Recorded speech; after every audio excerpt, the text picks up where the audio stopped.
Members of Congress, the President of the United States.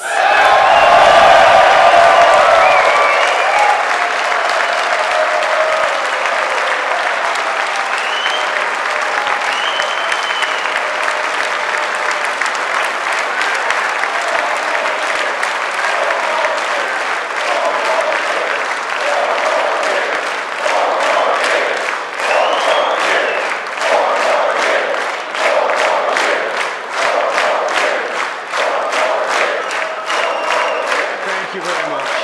Thank you. Thank you very much. Madam Speaker, Mr. Vice President, members of Congress, the First Lady of the United States.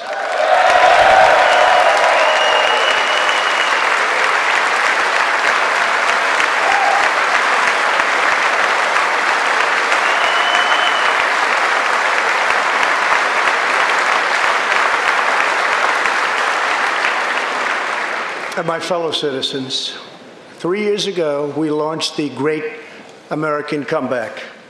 Tonight, I stand before you to share the incredible results. Jobs are booming, incomes are soaring, poverty is plummeting, crime is falling, confidence is surging, and our country is thriving and highly respected again.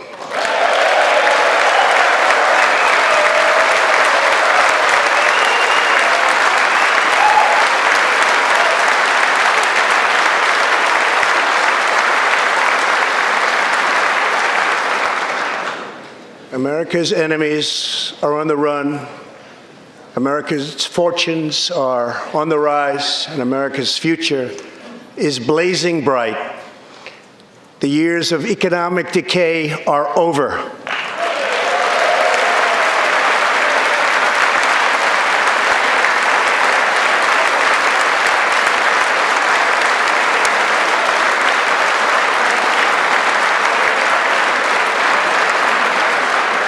The days of our country being used, taken advantage of, and even scorned by other nations are long behind us.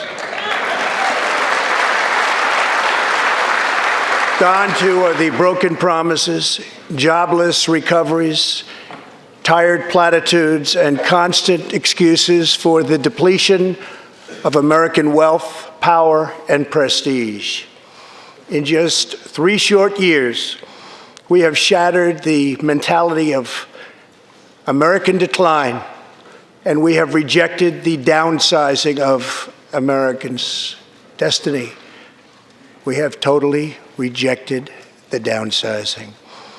We're moving forward at a pace that was unimaginable just a short time ago, and we are never, ever going back.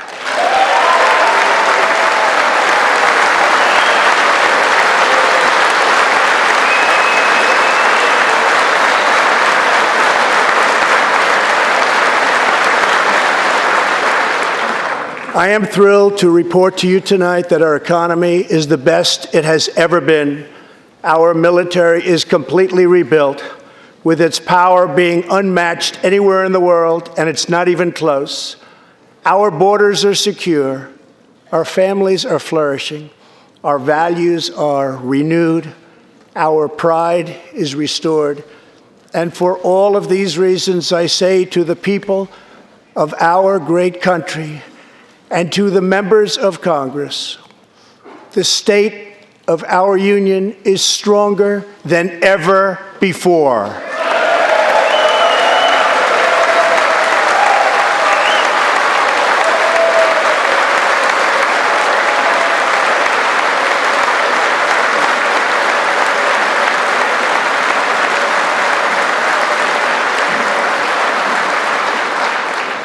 The vision I will lay out this evening demonstrates how we are building the world's most prosperous and inclusive society, one where every citizen can join in America's unparalleled success, and where every community can take part in America's extraordinary rise. From the instant I took office, I moved rapidly to revive the U.S. economy, slashing a record number of job-killing regulations, enacting historic and record-setting tax cuts, and fighting for fair and reciprocal trade agreements.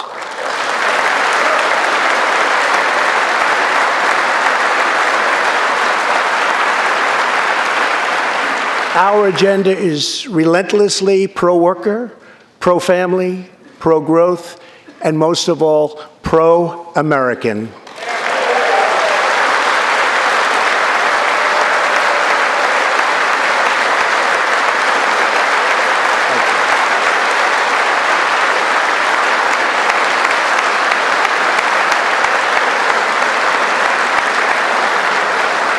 Thank you. We are advancing with unbridled optimism and lifting our citizens of every race, color, religion, and creed very, very high. Since my election, we have created 7 million new jobs, 5 million more than government experts projected during the previous administration.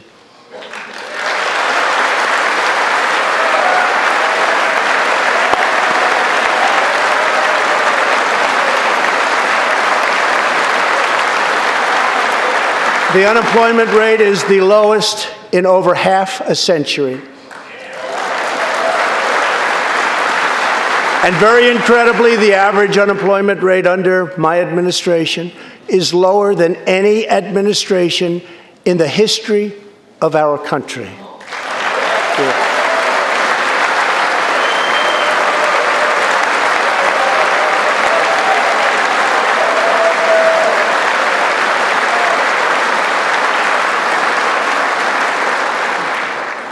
If we hadn't reversed the failed economic policies of the previous administration, the world would not now be witnessing this great economic success.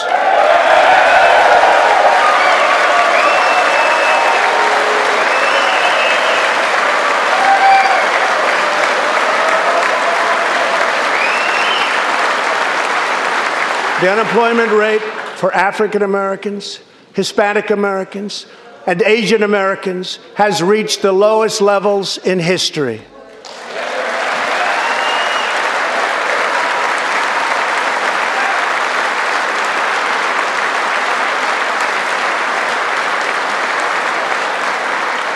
African American youth unemployment has reached an all-time low. African American poverty has declined to the lowest rate ever recorded. The unemployment rate for women reached the lowest level in almost 70 years, and last year women filled 72% of all new jobs added.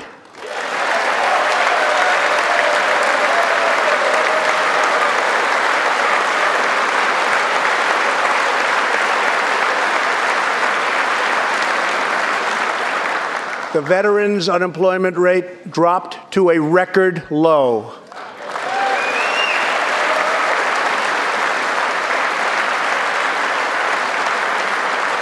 The unemployment rate for disabled Americans has reached an all-time low.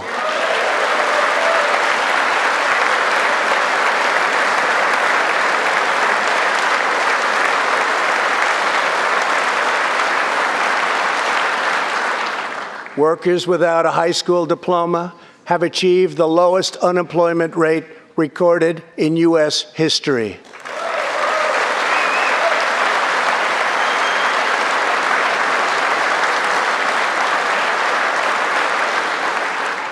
A record number of young Americans are now employed. Under the last administration, more than 10 million people were added to the food stamp rolls. Under my administration, 7 million Americans have come off food stamps, and 10 million people have been lifted off of welfare.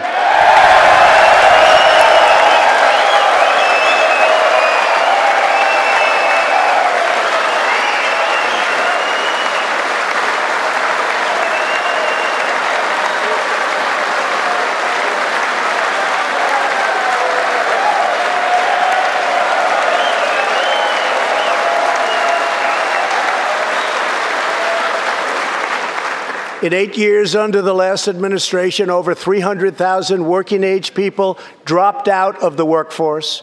In just 3 years of my administration, 3.5 million people, working-age people, have joined the workforce.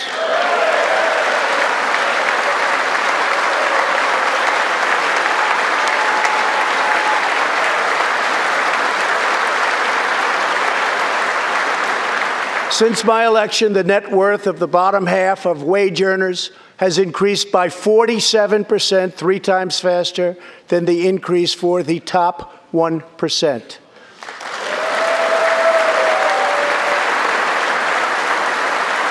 After decades of flat and falling incomes, wages are rising fast, and wonderfully, they are rising fastest for low-income workers who have seen a 16% pay increase since my election.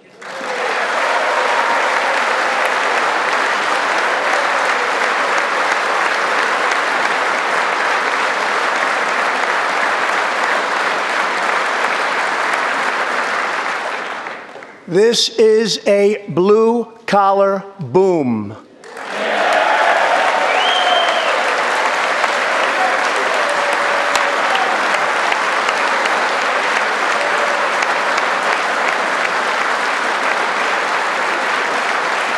Real median household income is now at the highest level ever recorded. Since my election, U.S. stock markets have soared 70%, adding more than $12 trillion to our nation's wealth, transcending anything anyone believed was possible. This is a record. It is something that every country in the world is looking up to. They admire.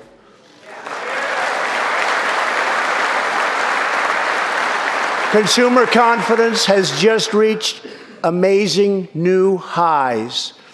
All of those millions of people with 401ks and pensions are doing far better than they have ever done before, with increases of 60, 70, 80, 90, and 100% and even more.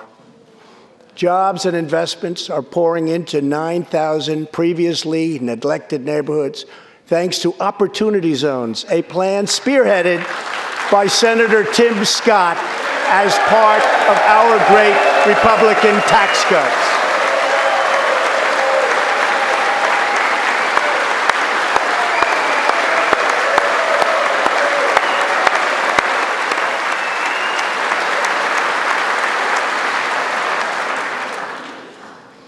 In other words, wealthy people and companies are pouring money into poor neighborhoods or areas that haven't seen investment in many decades, creating jobs, energy, and excitement.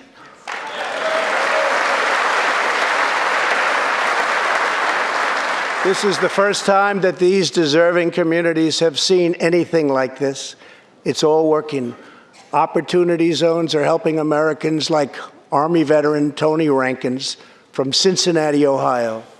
After struggling with drug addiction, Tony lost his job, his house, and his family. He was homeless. But then Tony found a construction company that invests in Opportunity Zones. He is now a top tradesman, drug-free, reunited with his family, and he is here tonight. Tony, keep up the great work, Tony.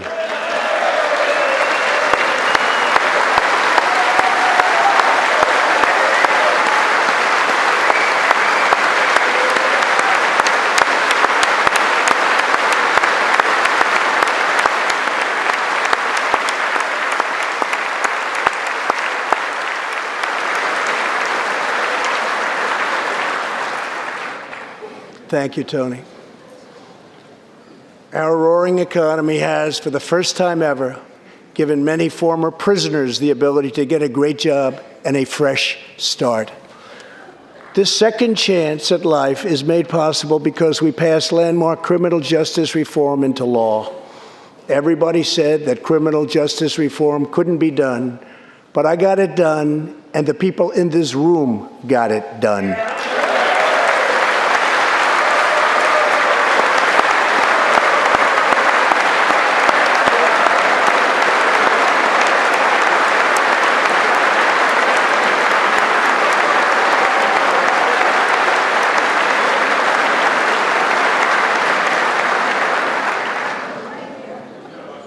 Thanks to our bold regulatory reduction campaign, the United States has become the #1 producer of oil and natural gas anywhere in the world, by far.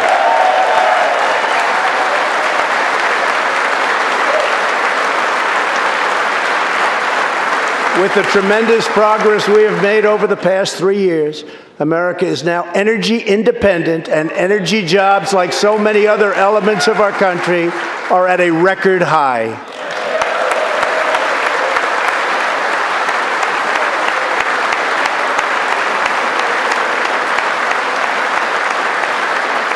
We are doing numbers that no one would have thought possible just 3 years ago. Likewise, we are restoring our nation's manufacturing might, even though predictions were, as you all know, that this could never, ever be done. After losing 60,000 factories under the previous 2 administrations, America has now gained 12,000 new factories under my administration, with thousands upon thousands of plants and factories being planned or being built.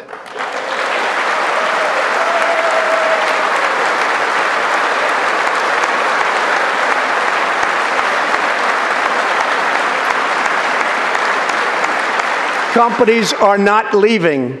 They are coming back to the USA. The fact is that everybody wants to be where the action is, and the United States of America is indeed the place where the action is.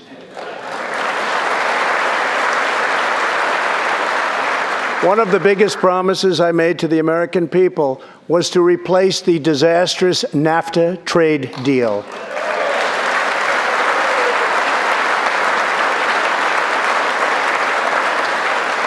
In fact, unfair trade is perhaps the single biggest reason that I decided to run for president. Following NAFTA's adoption, our nation lost 1 in 4 manufacturing jobs. Many politicians came and went, pledging to change or replace NAFTA, only to do so, and then absolutely nothing happened. But unlike so many who came before me, I keep my promises. We did our job.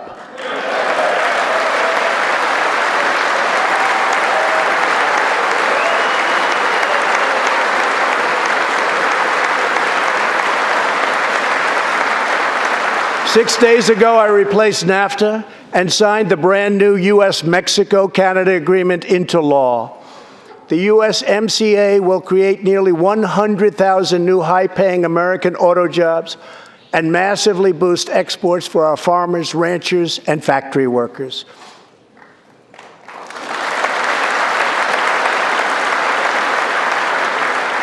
It will also bring trade with Mexico and Canada to a much higher level, but also to be a much greater degree of fairness and reciprocity. We will have that fairness and reciprocity, and I say that finally because it's been many, many years that we were treated fairly on trade. This is the first major trade deal in many years to earn the strong backing of America's labor unions. I also promised our citizens that I would impose tariffs to confront China's massive theft of America's jobs. Our strategy has worked.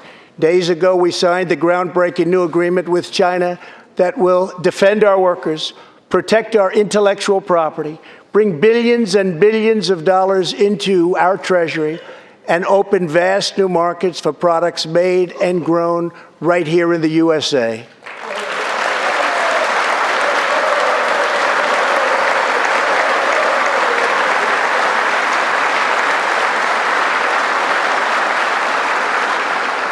For decades, China has taken advantage of the United States. Now we have changed that. But at the same time, we have perhaps the best relationship we've ever had with China, including with President Xi. They respect what we've done because, quite frankly, they could never really believe that they were able to get away with what they were doing year after year, decade after decade, without someone in our country stepping up and saying, "That's enough."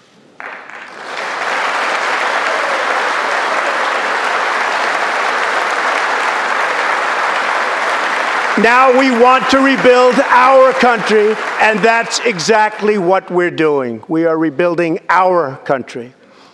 As we restore American leadership throughout the world, we are once again standing up for freedom in our hemisphere.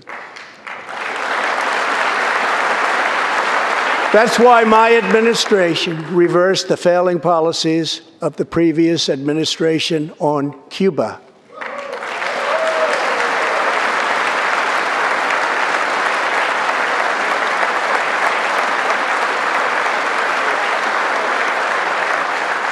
We are supporting the hopes of Cubans, Nicaraguans, and Venezuelans to restore democracy. The United States is leading a 59-nation diplomatic coalition against the socialist dictator of Venezuela, Nicolas Maduro.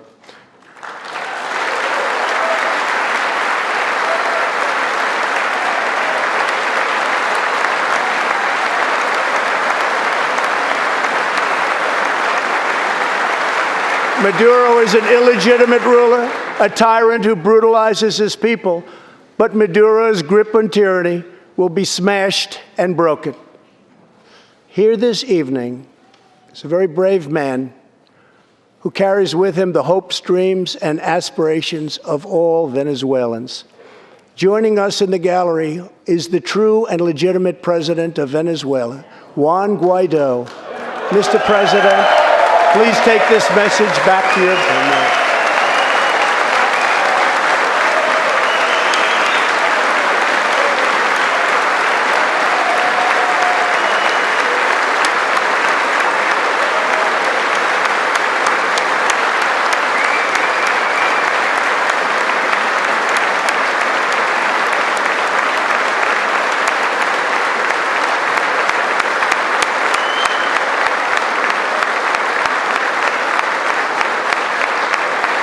Thank you, Mr. President.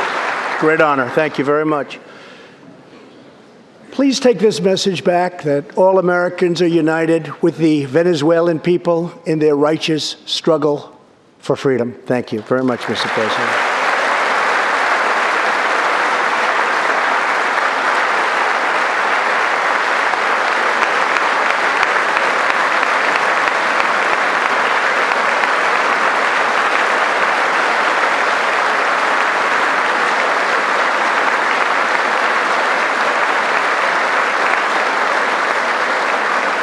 Thank you very much. Socialism destroys nations, but always remember, freedom unifies the soul.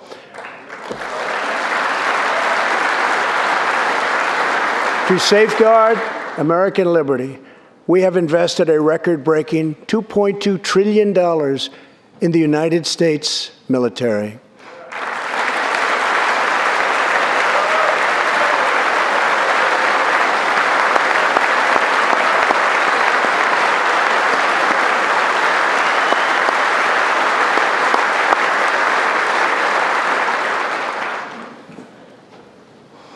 We have purchased the finest planes, missiles, rockets, ships, and every other form of military equipment, and it's all made right here in the USA.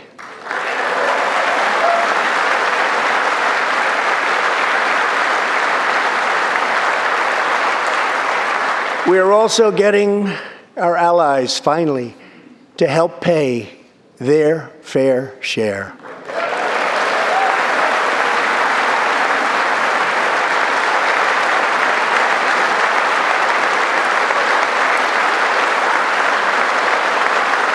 I have raised contributions from other NATO members by more than $400 billion, and the number of allies meeting their minimum obligations has more than doubled.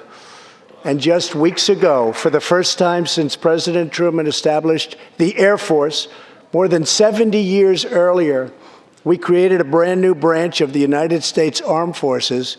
It's called the Space Force. Very important.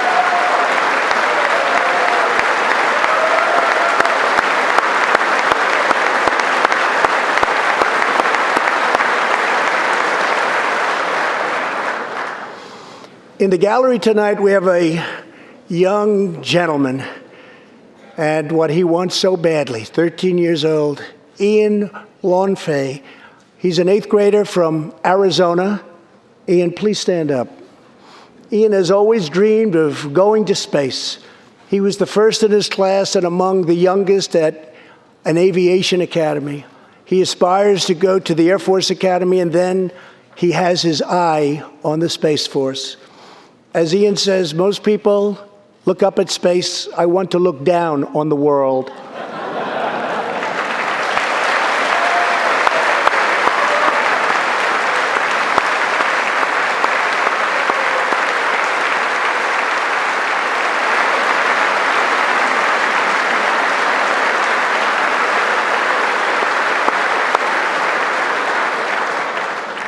But sitting behind Ian tonight is his greatest hero of them all. Charles McGee was born in Cleveland, Ohio, 1 century ago. Charles is one of the last surviving Tuskegee Airmen, the first black fighter pilots, and he also happens to be Ian's great-grandfather.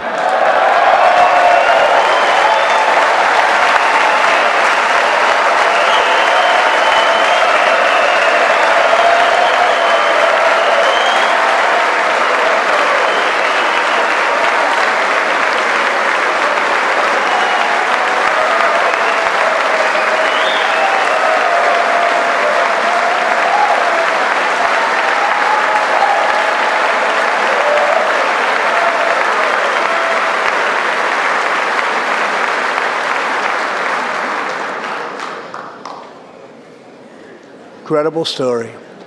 After more than 130 combat missions in World War II, he came back home to a country still struggling for civil rights and went on to serve America in Korea and Vietnam.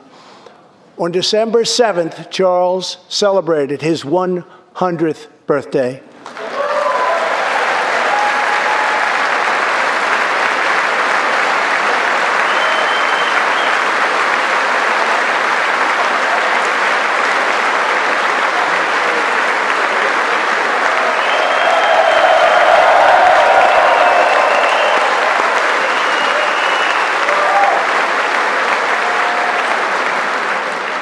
A few weeks ago, I signed a bill promoting Charles McGee to Brigadier General, and earlier today, I pinned the stars on his shoulders in the Oval Office.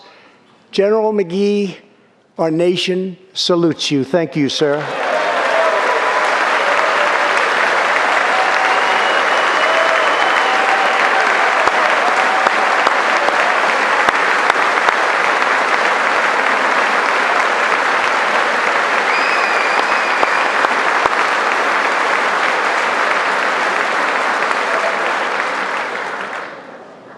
From the Pilgrims to the founders, from the soldiers at Valley Forge to the marchers at Selma, and from President Lincoln to the Reverend Martin Luther King, Americans have always rejected limits on our children's future.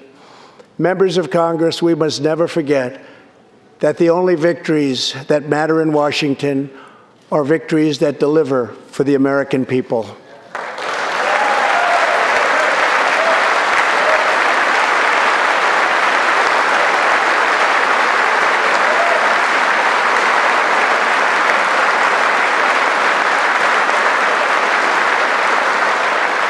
The people are the heart of our country.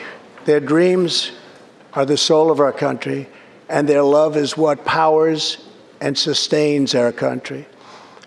We must always remember that our job is to put America first.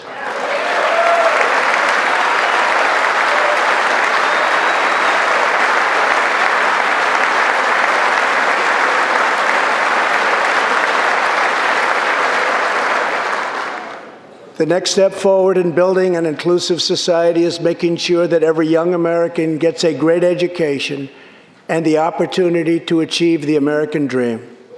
Yet for too long, countless American children have been trapped in failing government schools. To rescue these students, 18 states have created school choice in the form of opportunity scholarships. The programs are so popular that tens of thousands of students remain on a waiting list. One of those students is Janiyah Davis, a fourth grader from Philadelphia. Janiyah.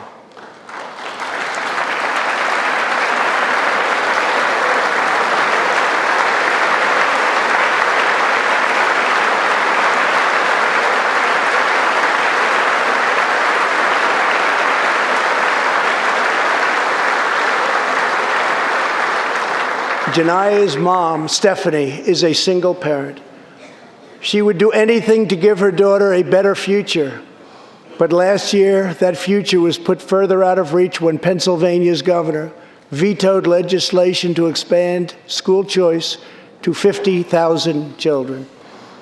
Janiyah and Stephanie are in the gallery. Stephanie, thank you so much for being here with your beautiful daughter. Thank you very much.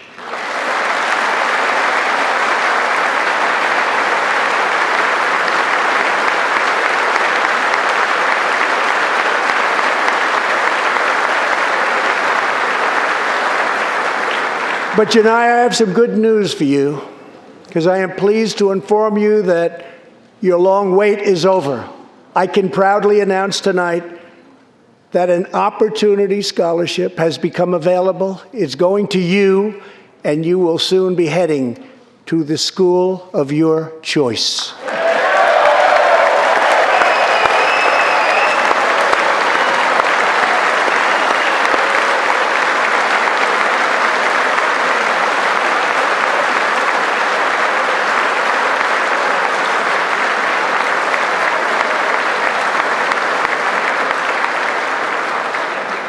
Now I call on Congress to give 1 million American children the same opportunity Janiyah has just received. Pass the Education Freedom Scholarships and Opportunities Act, because no parent should be forced to send their child to a failing government school.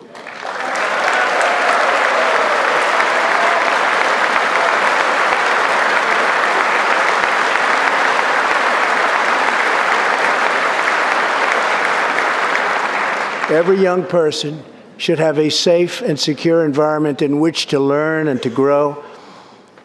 For this reason, our magnificent First Lady has launched the Be Best initiative to advance a safe, healthy, supportive, and drug-free life for the next generation, online, in school, and in our communities. Thank you, Melania, for your extraordinary love and profound care for America's children. Thank you very much.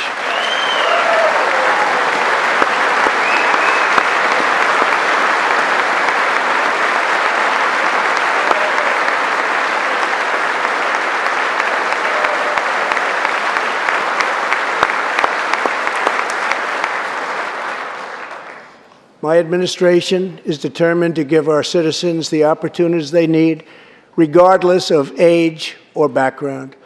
Through our pledge to American workers, over 400 companies will also provide new jobs and education opportunities to almost 15 million Americans. My budget also contains an exciting vision for our nation's high schools. Tonight, I ask Congress to support our students and back my plan to offer vocational and technical education in every single high school in America.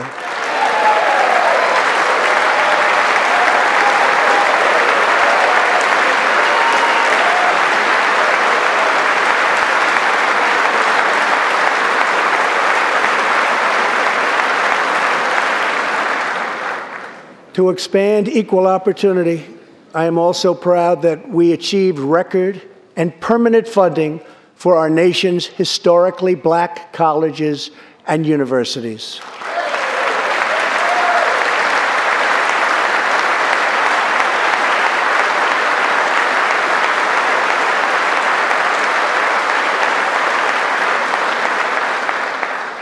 A good life for American families also requires the most affordable, innovative, and high-quality health care system on earth.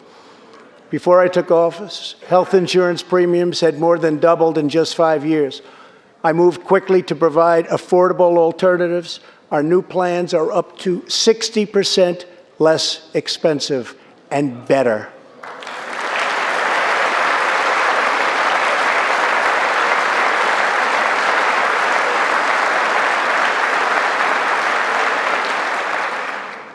I've also made an ironclad pledge to American families. We will always protect patients with pre-existing conditions.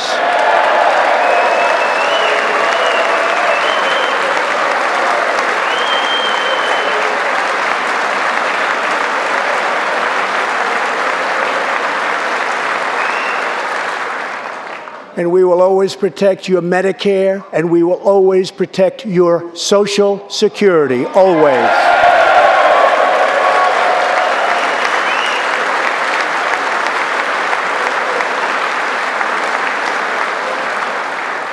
The American patient should never be blindsided by medical bills. That is why I signed an executive order requiring price transparency.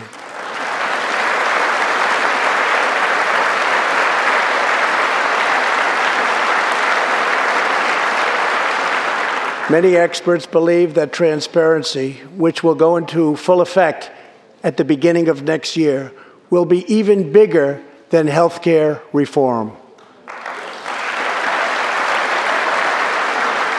It will save families massive amounts of money for substantially better care. But as we work to improve Americans' health care, there are those who want to take away your health care, take away your doctor, and abolish private insurance entirely. 132 lawmakers in this room have endorsed legislation to impose a socialist takeover of our health care system, wiping out the private health insurance plans of 180 million very happy Americans. To those watching at home tonight, I want you to know we will never let socialism destroy American health care.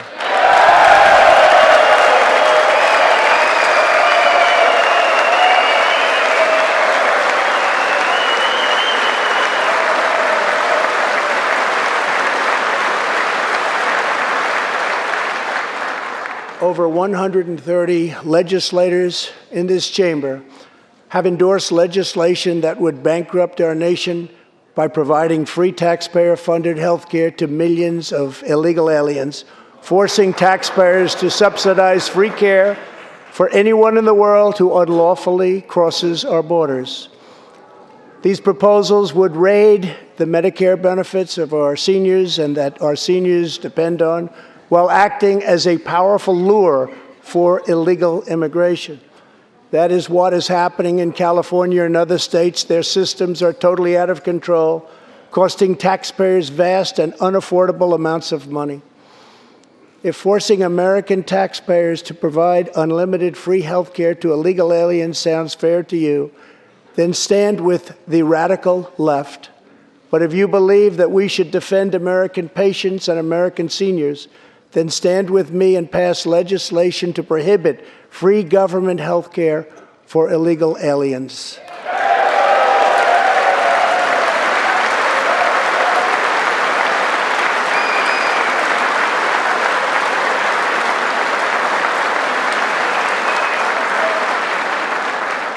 This will be a tremendous boon to our already very strongly guarded southern border, where, as we speak, a long, tall, and very powerful wall is being built.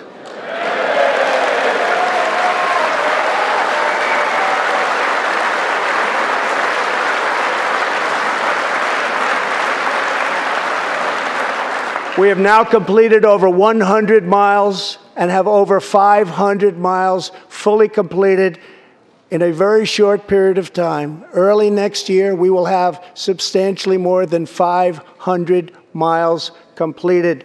My administration is also taking on the big pharmaceutical companies. We have approved a record number of affordable generic drugs, and medicines are being approved by the FDA at a faster clip than ever before.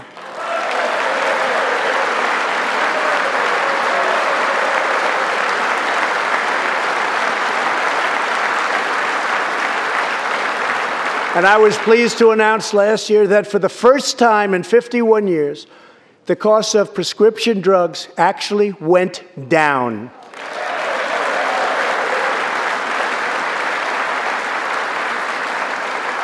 And working together, Congress can reduce drug prices substantially from current levels. I've been speaking to Senator Chuck Grassley of Iowa and others in Congress in order to get something on drug pricing done, and done quickly and properly. I'm calling for bipartisan legislation that achieves the goal of dramatically lowering prescription drug prices. Get a bill on my desk and I will sign it into law immediately.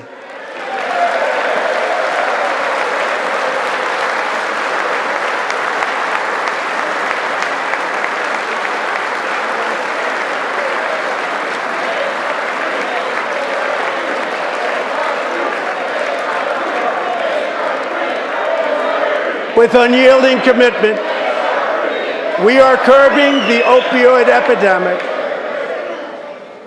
Drug overdose deaths declined for the first time in nearly 30 years. Among the states hardest hit, Ohio is down 22%, Pennsylvania is down 18%, Wisconsin is down 10%, and we will not quit until we have beaten the opioid epidemic once and for all.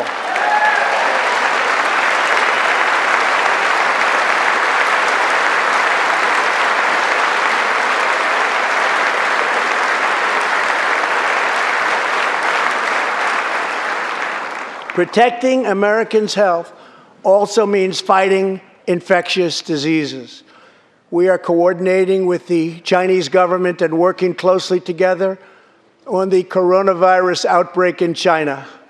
My administration will take all necessary steps to safeguard our citizens from this threat.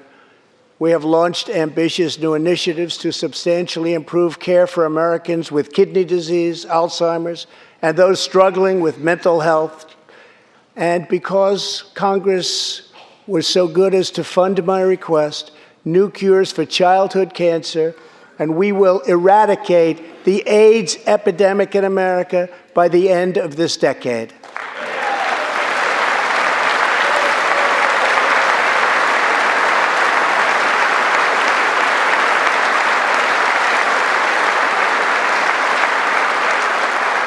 Almost every American family knows the pain when a loved one is diagnosed with a serious illness.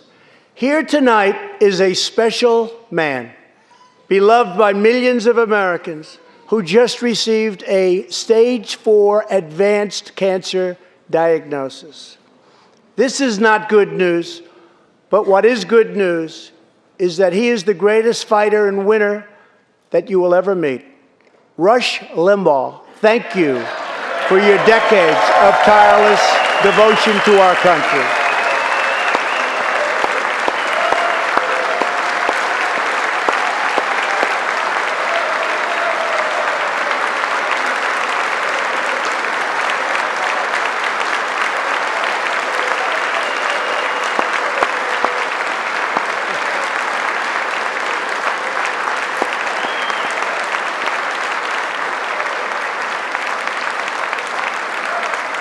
And Rush, in recognition of all that you have done for our nation, the millions of people a day that you speak to and that you inspire, and all of the incredible work that you have done for charity, I am proud to announce tonight that you will be receiving our country's highest civilian honor, the Presidential Medal of Freedom.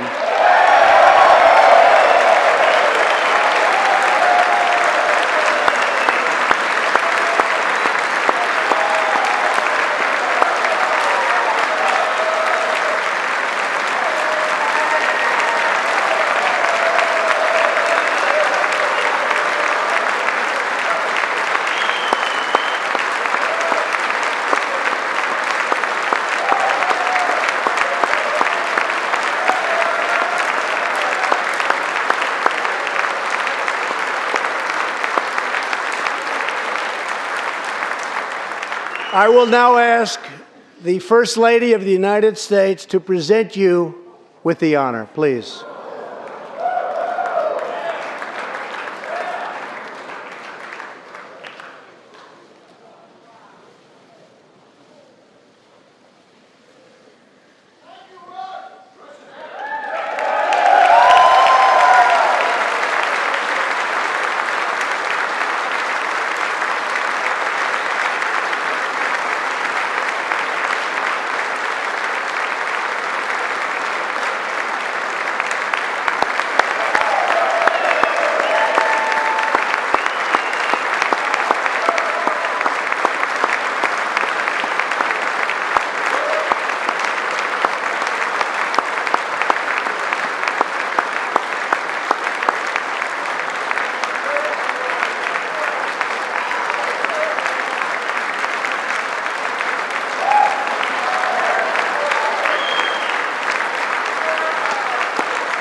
Rush and Catherine, congratulations.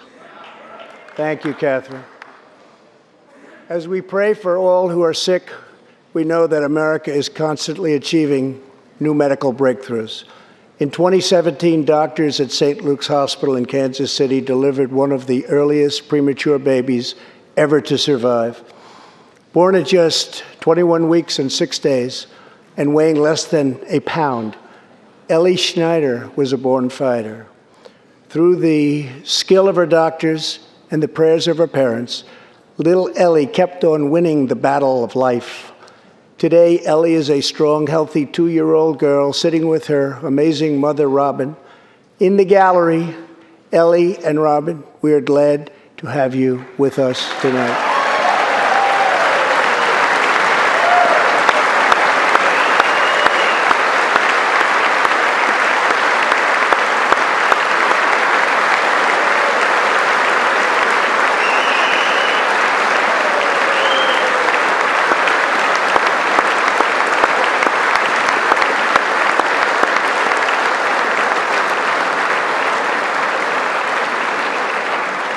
Ellie reminds us that every child is a miracle of life.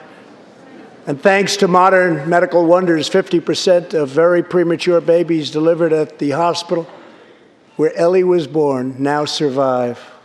It's an incredible thing. Thank you very much. Our goal should be to ensure that every baby has the best chance to thrive and grow just like Ellie.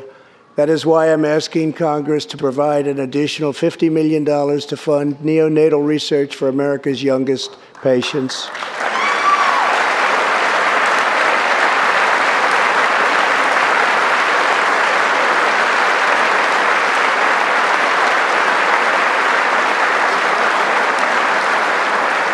That is why I'm also calling upon members of Congress here tonight to pass legislation finally banning the late-term abortion of babies.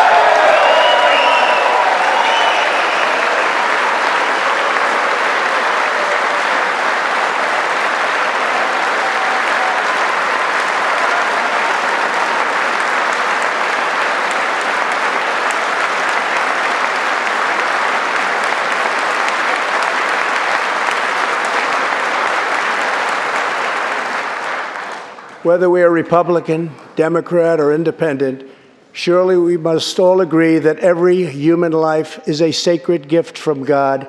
As we support America's moms and dads, I was recently proud to sign the law providing new parents in the federal workforce paid family leave, serving as a model for the rest of the country.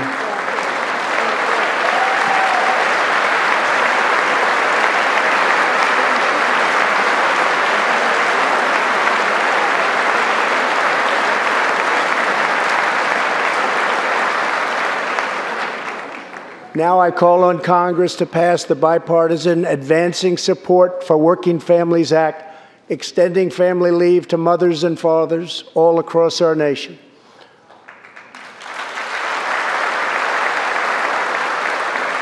$40 million American families have an average $2,200 extra thanks to our child tax credit.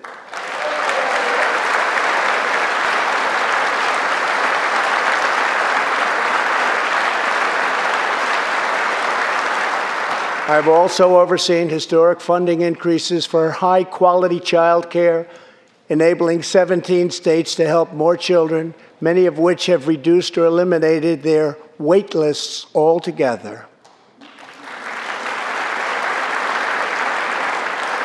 And I sent Congress a plan with a vision to further expand access to high-quality child care and urge you to act immediately. To protect the environment, days ago I announced that the United States will join the 1 Trillion Trees Initiative, an ambitious effort to bring together government and private sector to plant new trees in America and all around the world.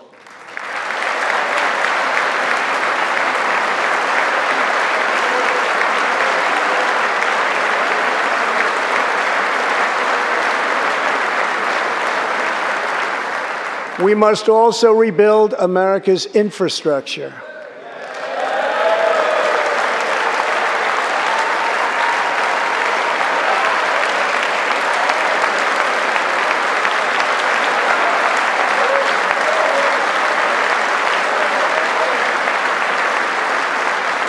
I ask you to pass Senator John Barrasso's highway bill to invest in new roads, bridges, and tunnels all across our land.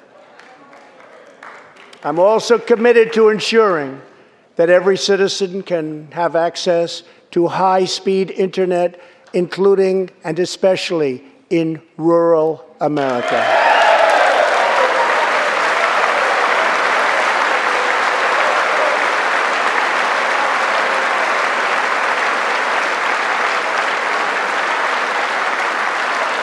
A better tomorrow for all Americans also requires us to keep America safe.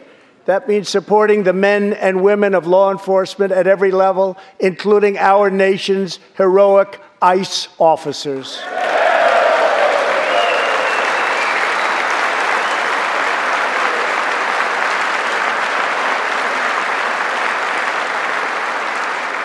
Last year, our brave ICE officers arrested more than 120,000 criminal aliens charged with nearly 10,000 burglaries, 5,000 sexual assaults, 45,000 violent assaults, and 2,000 murders. Tragically, there are many cities in America where radical politicians have chosen to provide sanctuary for these criminal illegal aliens. In sanctuary cities, local officials order police to release dangerous criminal aliens to prey upon the public instead of handing them over to ICE to be safely removed. Just 29 days ago, a criminal alien freed by the sanctuary city of New York was charged with the brutal rape and murder of a 92-year-old woman. The killer had been previously arrested for assault, but under New York sanctuary policies, he was set free. If the city had honored ICE's detainer request, his victim would still be alive today. The state of California passed an outrageous law declaring their whole state to be a sanctuary for criminal illegal immigrants, a very terrible sanctuary with catastrophic results. Here is just one tragic example. In December 2018, California police detained an illegal alien with 5 prior arrests, including convictions for robbery and assault. But as required by California's sanctuary law, local authorities released him. Days later, the criminal alien went on a gruesome spree of deadly violence. He viciously shot one man going about his daily work. He approached a woman sitting in her car and shot her in the arm and in the chest. He walked into a convenience store and wildly fired his weapon. He hijacked a truck and smashed into vehicles, critically injuring innocent victims. One of the victims is a terrible, terrible situation. Died, 51-year-old American named Rocky Jones. Rocky was at a gas station when this vile criminal fired 8 bullets at him from close range, murdering him in cold blood. Rocky left behind a devoted family, including his brothers, who loved him more than anything else in the world. One of his grieving brothers is here with us tonight. Jody, would you please stand? Jody, thank you.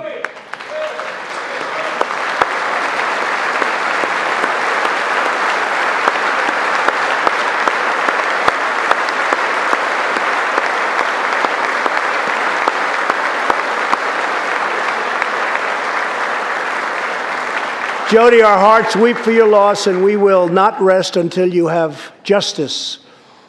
Senator Tom Tillis has introduced legislation to allow Americans like Jody to sue sanctuary cities and states when a loved one is hurt or killed as a result of these deadly practices.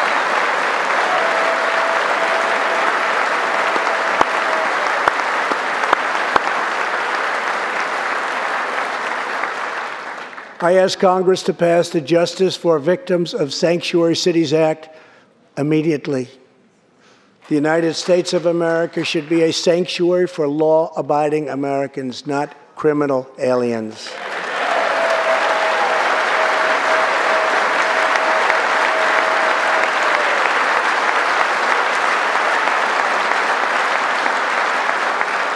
In the last 3 years, ICE has arrested over 5,000 wicked human traffickers, and I have signed 9 pieces of legislation to stamp out the menace of human trafficking domestically and all around the globe.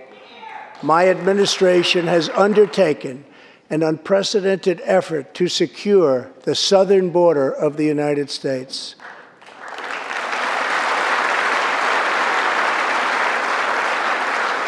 Before I came into office, if you showed up illegally on our southern border and were arrested, you were simply released and allowed into our country, never to be seen again.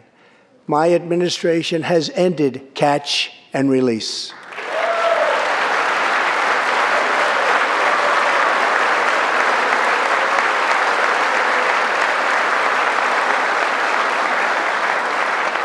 If you come illegally, you will now be promptly removed from our country.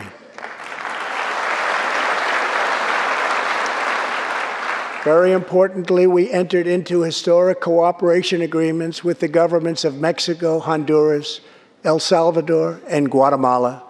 As a result of our unprecedented efforts, illegal crossings are down 75% since May, dropping 8 straight months in a row.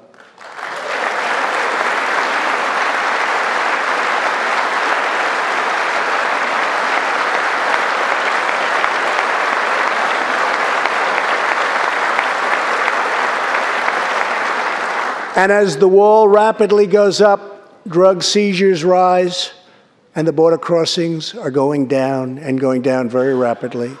Last year, I traveled to the border in Texas and met Chief Patrol Agent Raul Ortiz.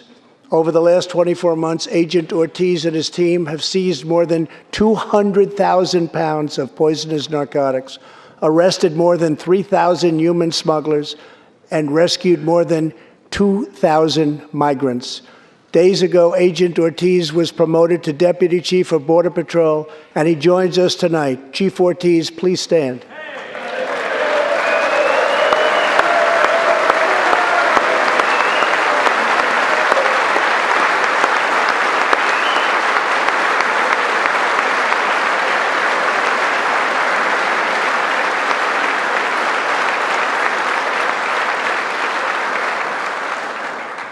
A grateful nation thanks you and all of the heroes of Border Patrol and ICE. Thank you very much. Thank you. To build on these historic gains, we are working on legislation to replace our outdated and randomized immigration system with one based on merit, welcoming those who follow the rules, contribute to our economy, support themselves financially, and uphold our values.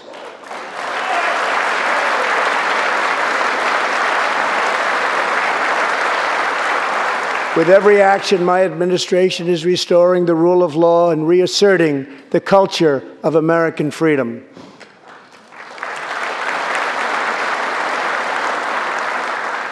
Working with Senate Majority Leader Mitch McConnell, thank you, Mitch,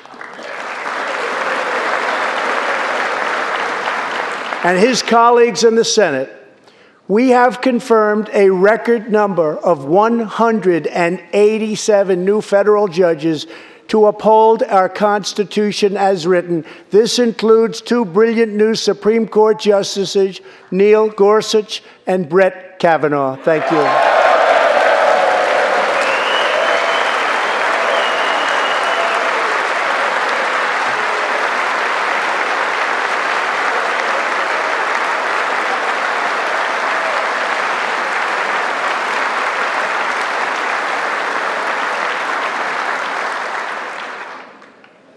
And we have many in the pipeline.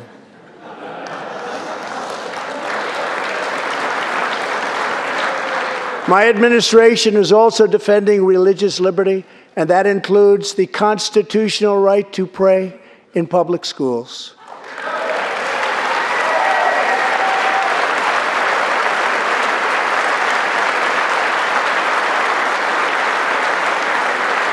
In America, we don't punish prayer. We don't tear down crosses. We don't ban symbols of faith. We don't muzzle preachers and pastors. In America, we celebrate faith. We cherish religion. We lift our voices in prayer, and we raise our sights to the glory of God. Just as we believe in the First Amendment, we also believe in another constitutional right that is under siege all across our country. So long as I am president, I will always protect your Second Amendment right to keep and bear arms.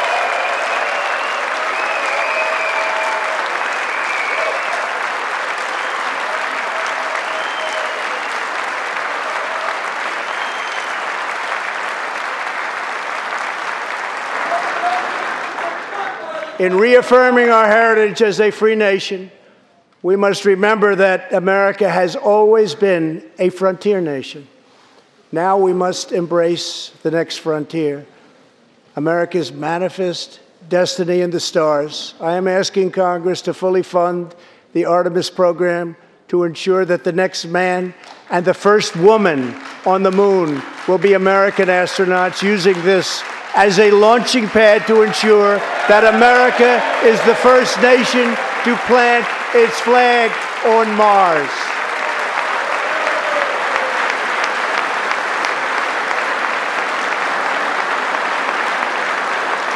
My administration is also strongly defending our national security and combating radical Islamic terrorism.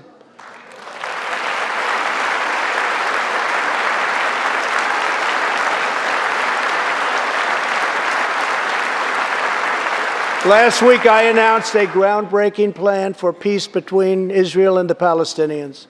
Recognizing that all past attempts have failed, we must be determined and creative in order to stabilize the region and give millions of young people the chance to realize a better future.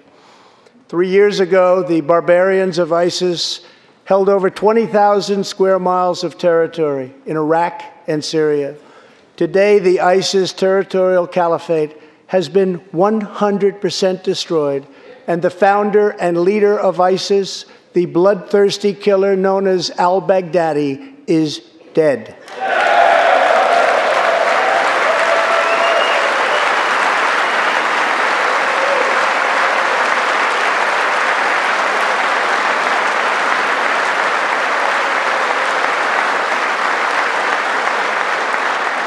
We are joined this evening by Carl and Marcia Mueller. After graduating from college, their beautiful daughter, Carla, became a humanitarian aid worker.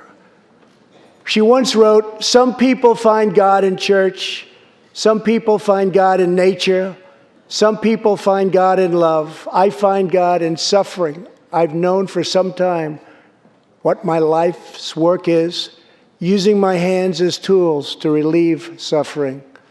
In 2013, while caring for suffering civilians in Syria, Kayla was kidnapped, tortured, and enslaved by ISIS and kept as a prisoner of al-Baghdadi himself.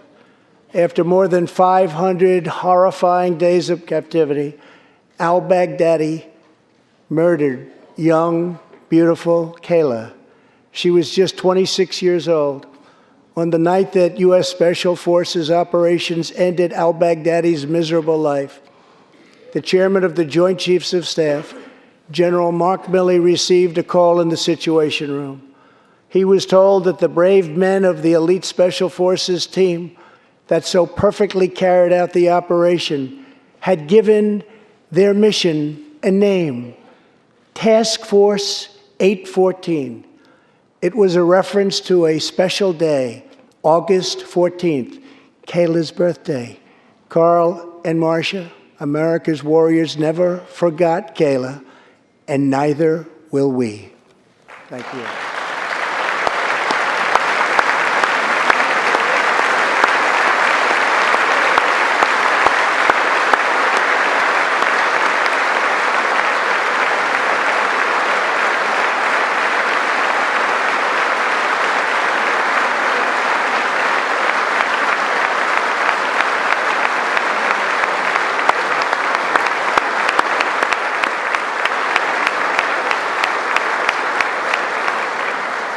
Every day, America's men and women in uniform demonstrate the infinite depth of love that dwells in the human heart.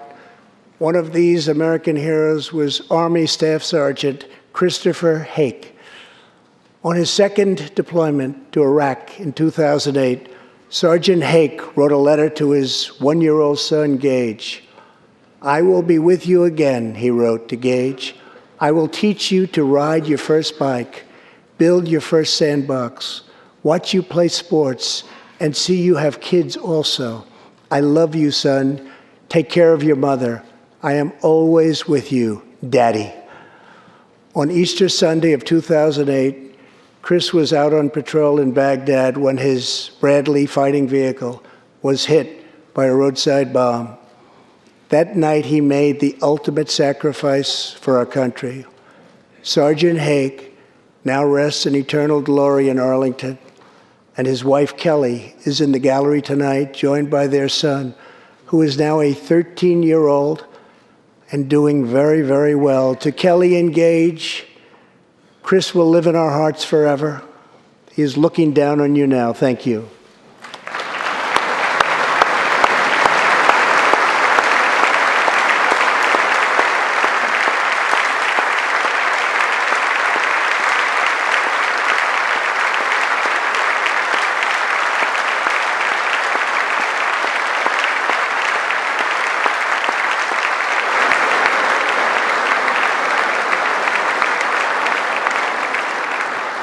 Thank you very much. Thank you both very much. The terrorist responsible for killing Sergeant Hake was Qasem Soleimani, who provided the deadly roadside bomb that took Chris's life. Soleimani was the Iranian regime's most ruthless butcher, a monster who murdered or wounded thousands of American service members in Iraq. As the world's top terrorist, Soleimani orchestrated the deaths of countless men, women, and children. He directed the December assault and went on to assault U.S. forces in Iraq, was actively planning new attacks when we hit him very hard. And that's why last month, at my direction, the U.S. military executed a flawless precision strike that killed Soleimani and terminated his evil reign of terror forever.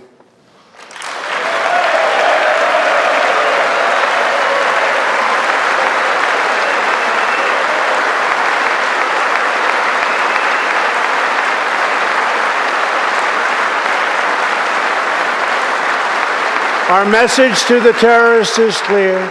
You will never escape American justice. If you attack our citizens, you forfeit your life.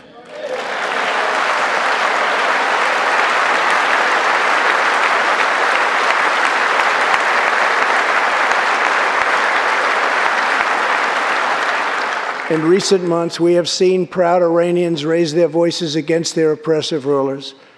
The Iranian regime must abandon its pursuit of nuclear weapons, stop spreading terror, death, and destruction, and start working for the good of its own people. Because of our powerful sanctions, the Iranian economy is doing very, very poorly. We can help them make a very good and short-time recovery.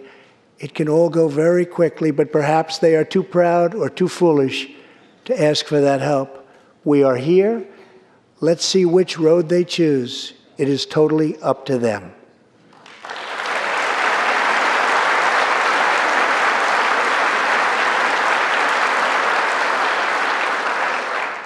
As we defend American lives, we are working to end America's wars in the Middle East. In Afghanistan, the determination and valor of our warfighters has allowed us to make tremendous progress, and peace talks are now underway. I am not looking to kill hundreds of thousands of people in Afghanistan, many of them totally innocent. It is also not our function to serve other nations as law enforcement agencies.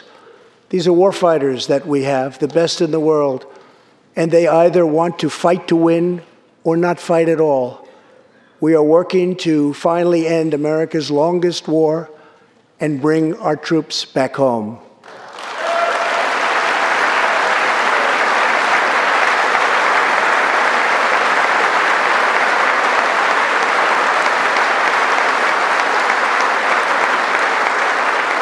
War places a heavy burden on our nation's extraordinary military families, especially spouses like Amy Williams from Fort Bragg, North Carolina, and her two children, 6-year-old Eliana and 3-year-old Rowan.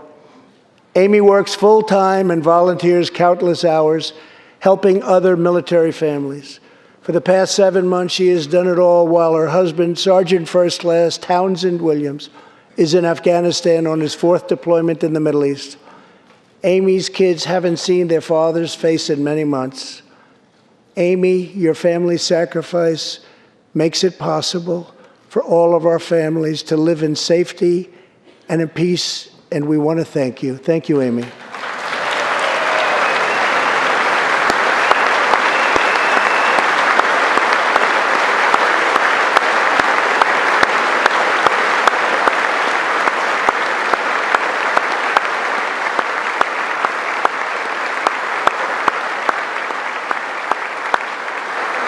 But Amy, there is one more thing. Tonight we have a very special surprise.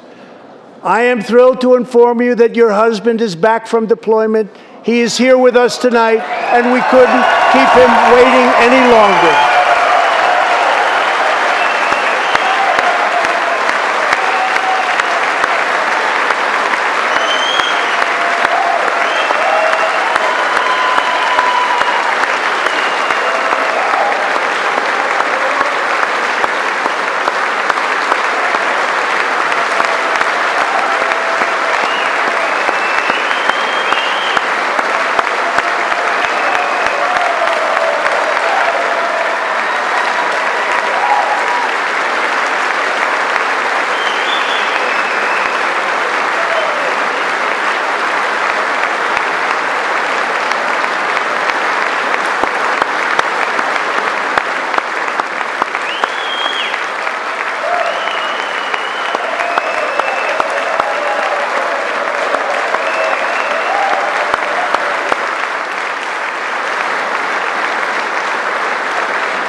Welcome home, Sergeant Williams. Thank you very much.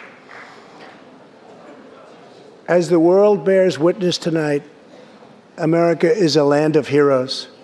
This is a place where greatness is born, where destinies are forged, and where legends come to life. This is the home of Thomas Edison and Teddy Roosevelt, of many great generals, including Washington, Pershing, Patton, and MacArthur. This is the home of Abraham Lincoln, Frederick Douglass, Amelia Earhart, Harriet Tubman, the Wright brothers, Neil Armstrong, and so many more. This is the country where children learn names like Wyatt Earp, Davy Crockett, and Annie Oakley. This is the place where the Pilgrims landed at Plymouth and where Texas patriots made their last stand at the Alamo.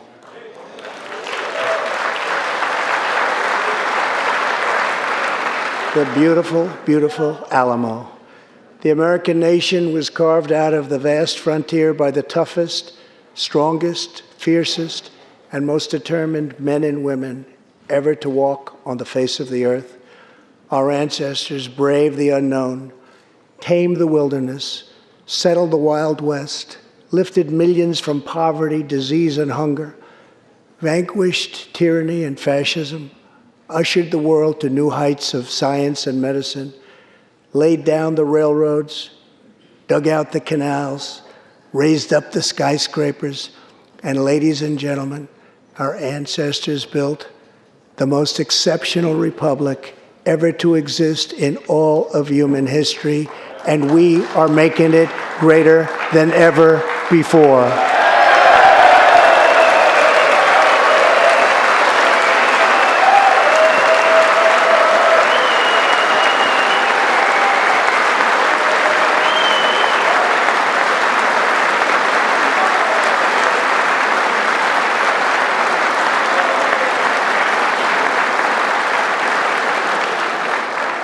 This is our glorious and magnificent inheritance. We are Americans. We are pioneers. We are the pathfinders. We settled the new world. We built the modern world.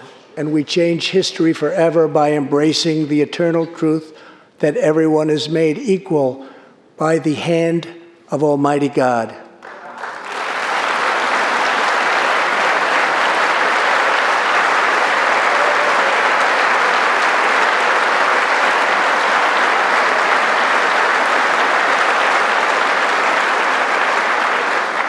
America is the place where anything can happen.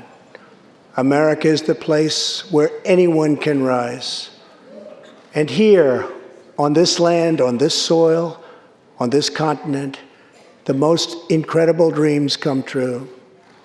This nation is our canvas, and this country is our masterpiece.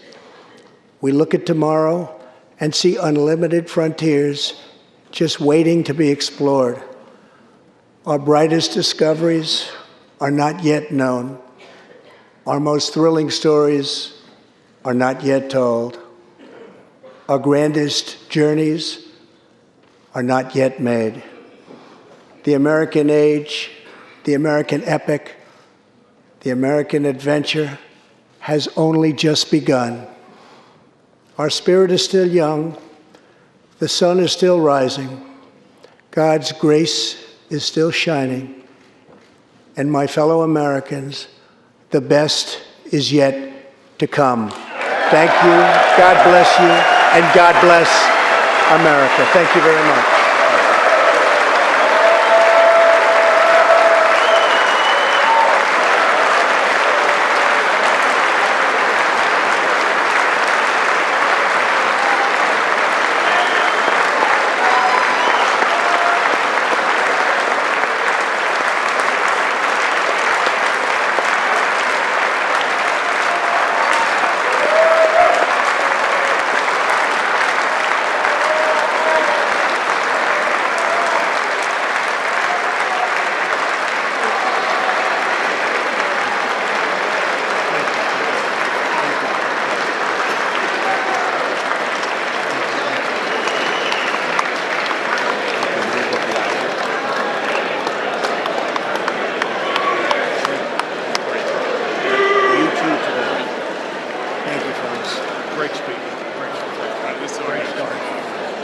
Absolutely superb. Great speech, Mr. President.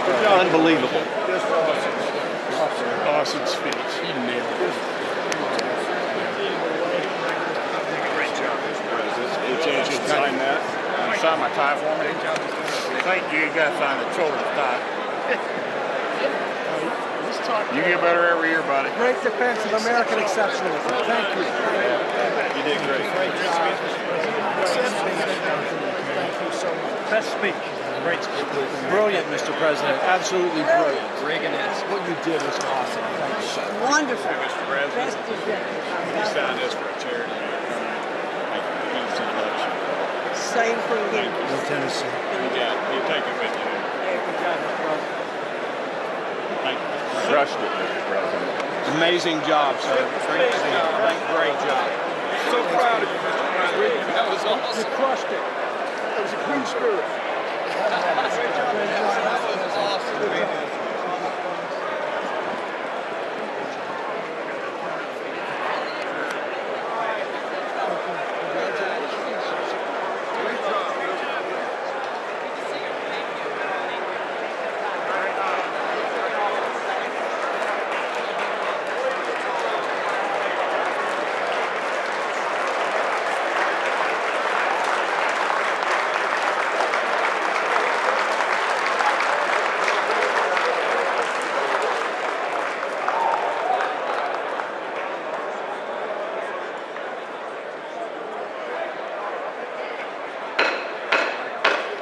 The chair declares the joint session of the two houses now dissolved.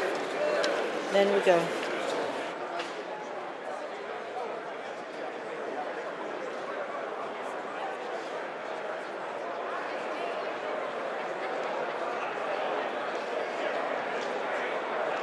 Do this now.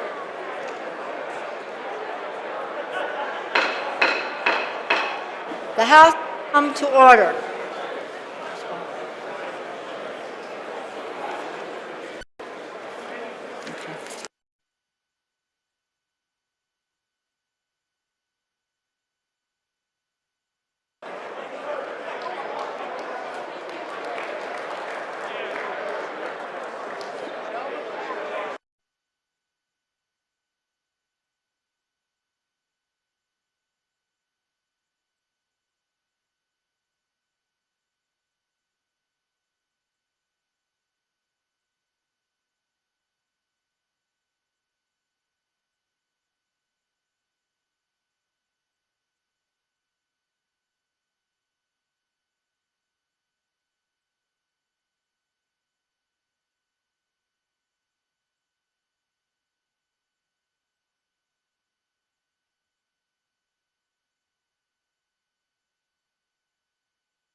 Good evening. I'm honored to be here and grateful that you're tuning in. I'm Gretchen Whitmer, the 49th governor of the great state of Michigan. Tonight, I'm at my daughters Sherry and Sydney's public school, East Lansing High School. We're here today with families and parents, teachers, and most importantly, students. I want to thank you all for coming, but tonight I'm going to talk to those of you who are watching at home. I'd need a lot more than 10 minutes to respond to what the president just said. So instead of talking about what he is saying, I'm going to highlight what Democrats are doing. After all, you can listen to what someone says, but to know the truth, watch what they do. Michiganders are no different from Americans everywhere. We love our families and want a good life today and a better life tomorrow for our kids. We work hard, and we expect our government to work hard for us as well. We have grit and value loyalty, and we still root for the Detroit Lions. We and all Americans might be weary of today's politics, but we must stay engaged. Our country, our democracy, our future demand it. We're capable of great things when we work together. We cannot forget that despite the dishonesty and division of the last few years, and that we heard tonight from the President of the United States, together we have boundless potential. And young Americans are proving that every day by taking action. That's what I want to focus on tonight. Monty Scott is 13 years old and lives in Muskegon Heights, Michigan. Monty's street was covered in potholes. They were ankle deep, and he got tired of waiting for them to get fixed. So he grabbed a shovel and a bucket of dirt and filled them in himself. During my campaign, people told me to fix the damn roads because blown tires and broken windshields are downright dangerous, and car repairs take money from rent, childcare, or groceries. And we, the Democrats, are doing something about it. In Illinois, Governor J.B. Pritzker passed a multi-billion-dollar plan to rebuild their roads and bridges. Governor Phil Murphy is replacing lead pipes in New Jersey. All across the country, Democratic leaders are rebuilding bridges, fixing roads, expanding broadband, and cleaning up drinking water. Everyone in this country benefits when we invest in infrastructure. Congressional Democrats have presented proposals to keep us moving forward, but President Trump and the Republicans in the Senate are blocking the path. When it comes to infrastructure, Monty has tried to do more with a shovel and a pile of dirt than the Republicans in D.C. have with the Oval Office and the U.S. Senate. Bullying people on Twitter doesn't fix bridges. It burns them. Our energy should be used to solve problems. And it's true for healthcare too. For me, for so many Americans, healthcare is personal, not political. When I was 30, I became a member of the sandwich generation. That means I was sandwiched between two generations of my own family for whom I was the primary caregiver. I was holding down a new job, caring for my newborn daughter, as well as my mom at the end of her brain cancer battle. I was up all night with a baby, and during the day, I had to fight my mom's insurance company when they wrongly denied her coverage for chemotherapy. It was hard. It exposed the harsh realities of our workplaces, our healthcare system, and our child care system. And it changed me. I lost patience for people who are just talk and no action. So as a state senator, I worked with a Republican governor and legislature to expand health care coverage to more than 680,000 Michiganders under the Affordable Care Act. Today, Democrats from Maine to Montana are expanding coverage and lowering costs. In Kansas, Governor Laura Kelly is working across the aisle to bring Medicaid coverage to tens of thousands. In New Mexico, Governor Michelle Lujan Grisham enshrined ACA protections into law. Every Democrat running for president has a plan to expand health care for all Americans. Every one of them has supported the Affordable Care Act with coverage for people with pre-existing conditions. They may have different plans, but the goal is the same. President Trump sadly has a different plan. He's asking the courts to rip those life-saving protections away. It's pretty simple. Democrats are trying to make your health care better. Republicans in Washington are trying to take it away. Think about kids like 17-year-old Blake Carroll from Idaho, who organized a fundraiser to pay for his mom's colon cancer treatment. Or 19-year-old Ebony Myers from Utah, who sells art to help pay for her own rare genetic disorder treatment. No one should have to crowdsource their health care, not in America. But the reality is, not everyone in America has a job with health care and benefits.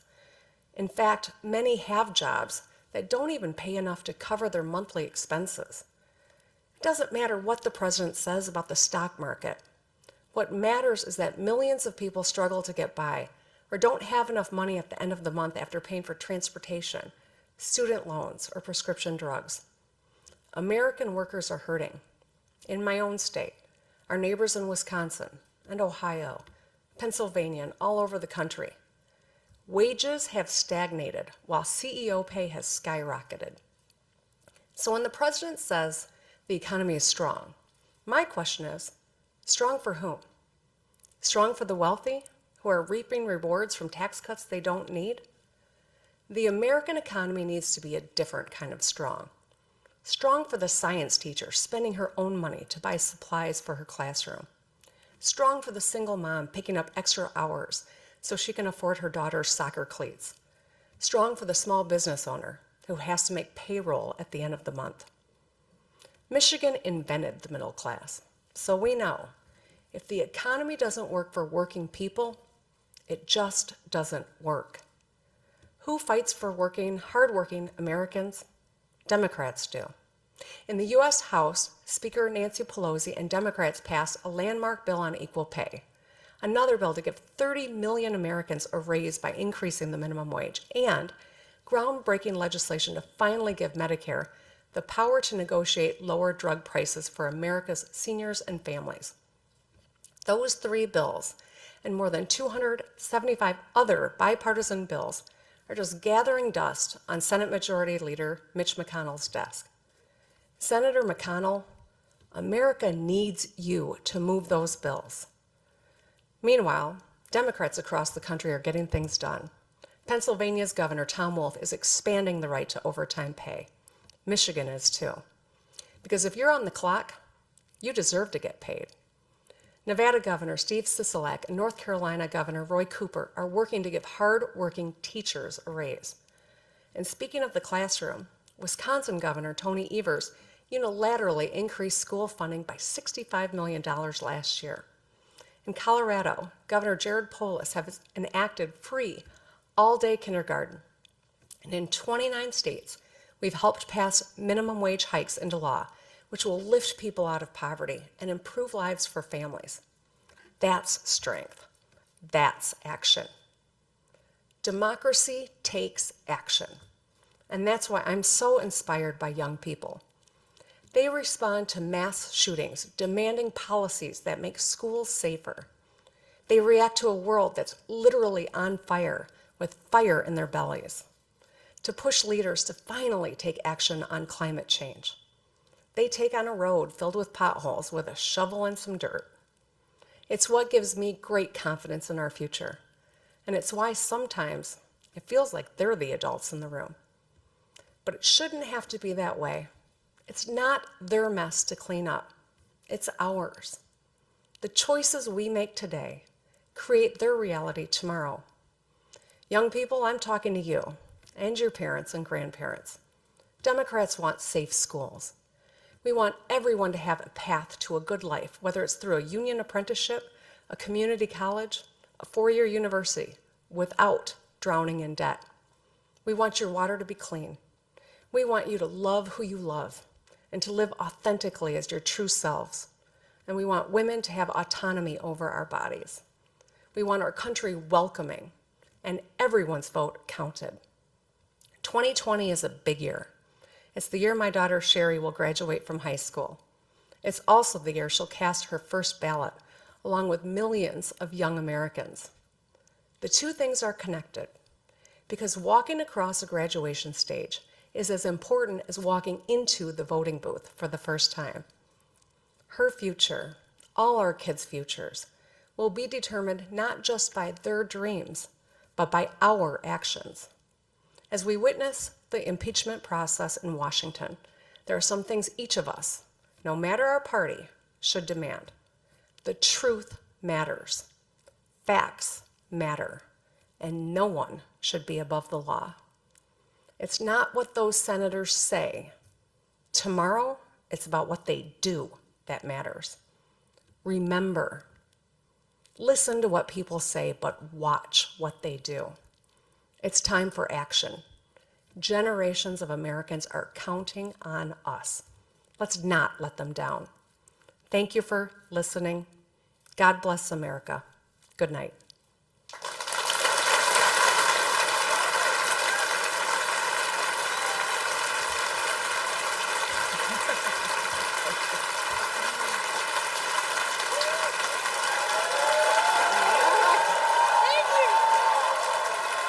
Thank you.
Wait, is that actual?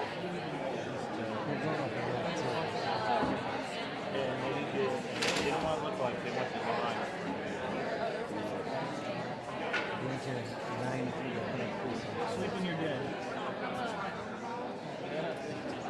Where are you staying at? The courtyard. Oh, you're the courtyard? Yes, place to be.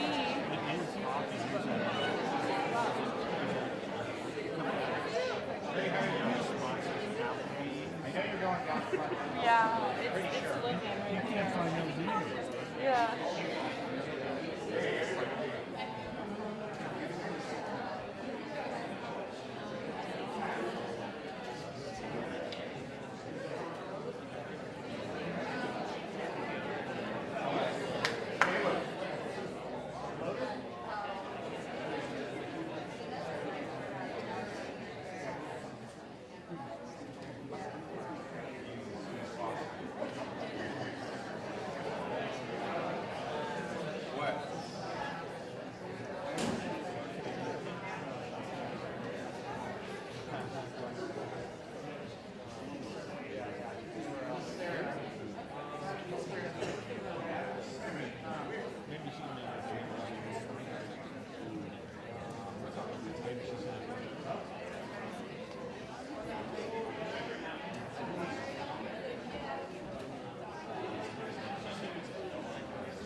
check, final check.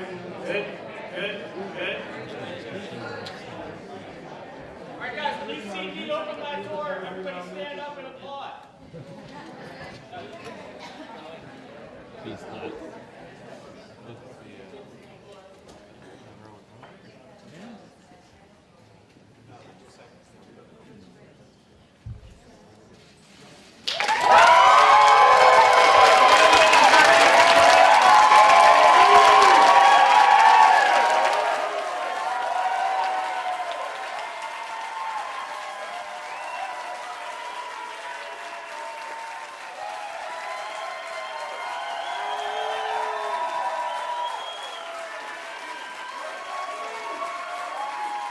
you.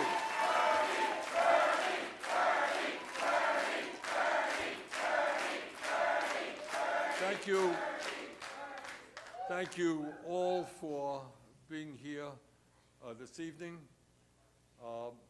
Tonight, we just listened to Donald Trump's third and what I believe will be his very last State of the Union address.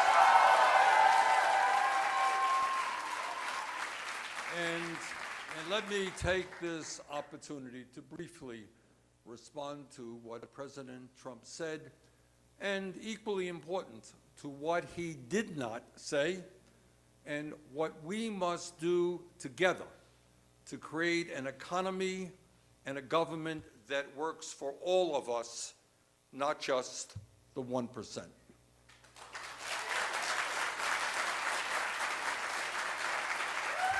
As all of you know, tonight and on many other occasions, President Trump has told the American people that the economy today is booming like it has never boomed before.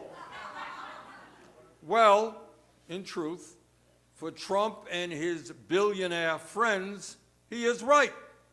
The economy is really booming for them. In fact, the wealthiest people in our country have never, ever had it so good, and we are now